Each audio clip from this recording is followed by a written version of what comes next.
Esse é o novo hit do João Lucas e Marcelo. Tchu-tchá-tchá!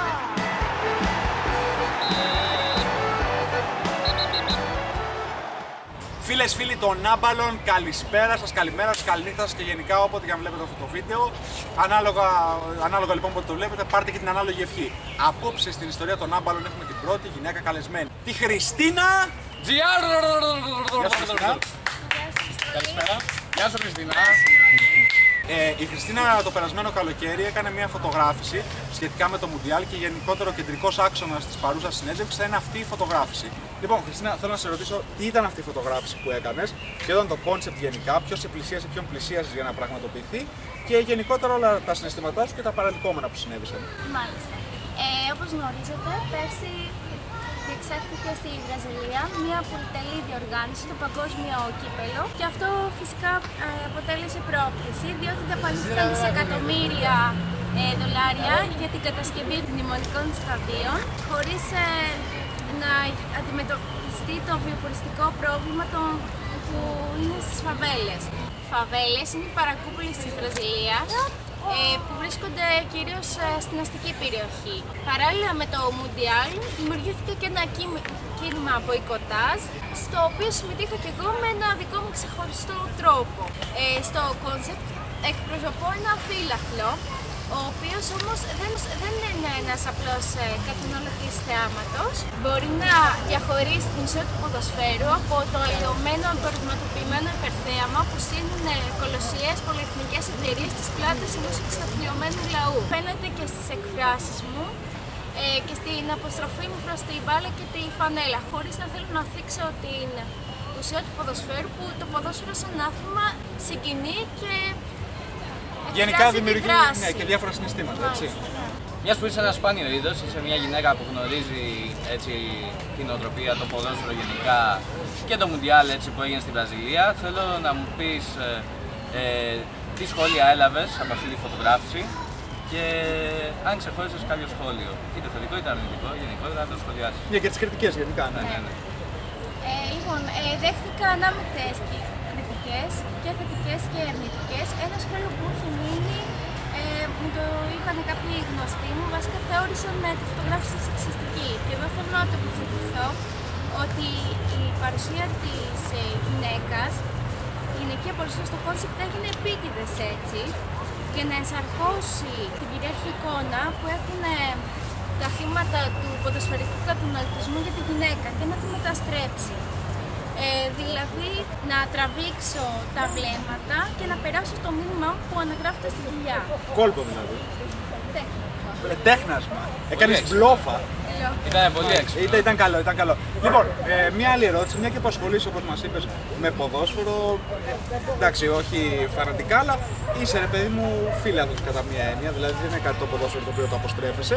Συνεπώς θα θέλαμε τη γνώμη σου για το αν πιστεύεις ότι το ποδόσφαιρο είναι ένα καθαρά αντρικό άθλημα ή αν έχει δύο πτυχές, δηλαδή μια αντρική και μια γυναικεία, και αν διαφέρουν σε κάποια σημεία ή όχι. Θέλουμε τη γνώμη σου.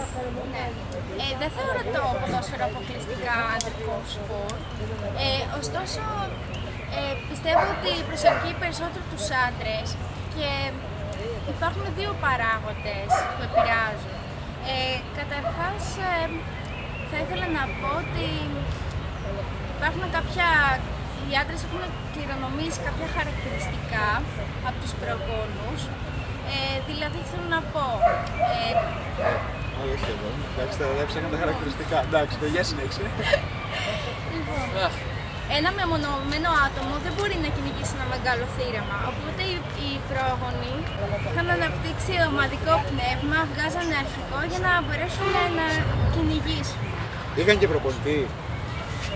Όχι. Μπορεί να ήταν ο πατέρας της οικογένειας να έβγαζε τα παιδιά και να τους έλεγε: παιδιά, θα κυνηγήσετε έτσι, με σύστημα 4-4-2. Δηλαδή 4 μπροστά, 4 στο κέντρο και 2 στην επίθεση για να πιάσει το δεινόσαυρο.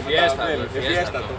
Επίσης, για την επικράτηση των φυλών γίνονταν μάχες, που στις μάχες τις κάνανε οι άντρες. Οπότε μπορούν στο ποδόσφαιρο μέσα να εκφράζεται αυτό το αίσθημα. Ο άλλος λόγος είναι, πιστεύω, είναι θέμα εντυπωσιασμού. Δηλαδή ο άντρας θέλει να προβάλλει τη σωματική του διάπλαση και τη δύναμή του και το ποδόσφαιρο του δίνει μια ευκαιρία σε αυτό. Γενικότερα θα ξαναέκανες κάτι αντίστοιχο, δηλαδή μια τέτοια φωτογράφηση? ή αν όχι με θέμα το ποδόσφαιρο, με κάποιο άλλο θέμα. Ναι, Ή γενικότερα ένα επερχόμενο project που θα προετοίμαζες ή θα προετοιμάσεις, σκέφτεσαι. Γενικά, όπως έχει πει και ο Ντάριο Φω, η τέχνη πρέπει να είναι μέσο και όχι αυτός σκοπός. Και σκοπός της τέχνης είναι να κάνει τον κόσμο να δει την εκμετάλλευσή του. Γι' αυτό, ναι, θα έκανα οποιαδήποτε στιγμή κάποιο παρόμοιο κόνσεπτ που να μην έχει σχέση και με το ποδόσφαιρο, απλά να ευαισθητοποιήσει. Παράδειγμα, ένα επίκαιρο θέμα είναι η διεξαγωγή της διεθνούς έκθεσης στο Μιλάνο, το Expo, που και εκεί πέρα έχει πάρει τεράστιες διαστάσεις και υπάρχει εκμετάλλευση. Βέβαια δεν έχω σκεφτεί έναν καλλιτεχνικό τρόπο, αλλά μόνο που το αναφέρω εδώ στη συνέντευξη μαζί σας. Έχετε το αποκλειστικό. Αποκλειστικό! Μόνο στους άμπαλους. Breaking news, έτσι. Μπορεί να παρακινηθεί κάποιος να διαβάσει. Συνεπώς, τώρα σου έχω μια άλλη ερώτηση. Φιλοσοφική, που από ό,τι ξέρω σε αρέσουν τα φιλοσοφικά κιόλας. Αν μπορούσες να αλλάξεις κάτι στον κόσμο ή κάποια πράγματα, βασικά όχι κάποια πράγματα, κάτι. Τι θα ήταν αυτό κάτι το οποίο θα διαφοροποιούσες? Θα ήταν πάρα πολύ απλό. Θα ήθελα να μην είμαστε καταναλωτές θεάματος και να γίνουμε πραγματικοί φύλακοι. Θα ήθελα να αφήσεις έτσι μια τελευταία υποσημείωση για την εκπομπή εδώ πέρα, για τους άμπολους. Πώς αισθάνθηκες που ήσουν καλεσμένοι, πώς αισθάνεσαι που το όνειρό σου έγινε πραγματικότητα. Ναι, στους άμπαλους. Ναι, Και μετά έχουμε την τελευταία ερώτηση. Και πώς αισθάνεσαι που είσαι και η πρώτη γυναίκα που είναι καλεσμένη στους άμπολους. Αισθάνομαι μεγάλη τιμή. Ευχαριστώ παιδιά πολύ για την πρόσκληση. Λιώνω τώρα, λιώνω. Γενικά το συμπάθησα πολύ αυτό. Ναι, το ιντερνετικό concept του YouTube. Όλο αυτό. Αυτό.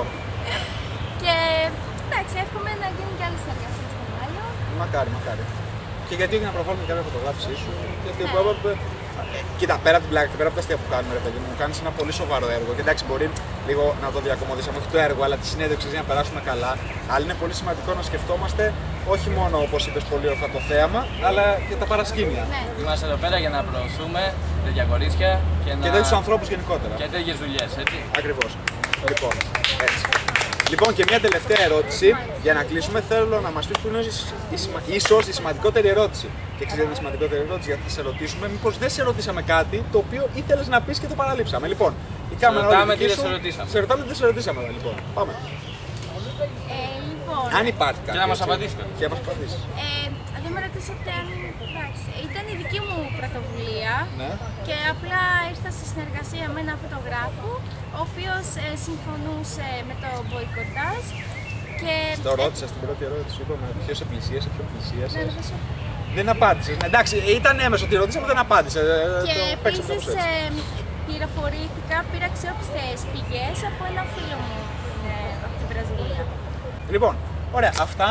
Αυτά ήμασταν η άμπαλη μου μικρον γιώτα και η άμπαλη με ήττα. Και η Χριστίνα G.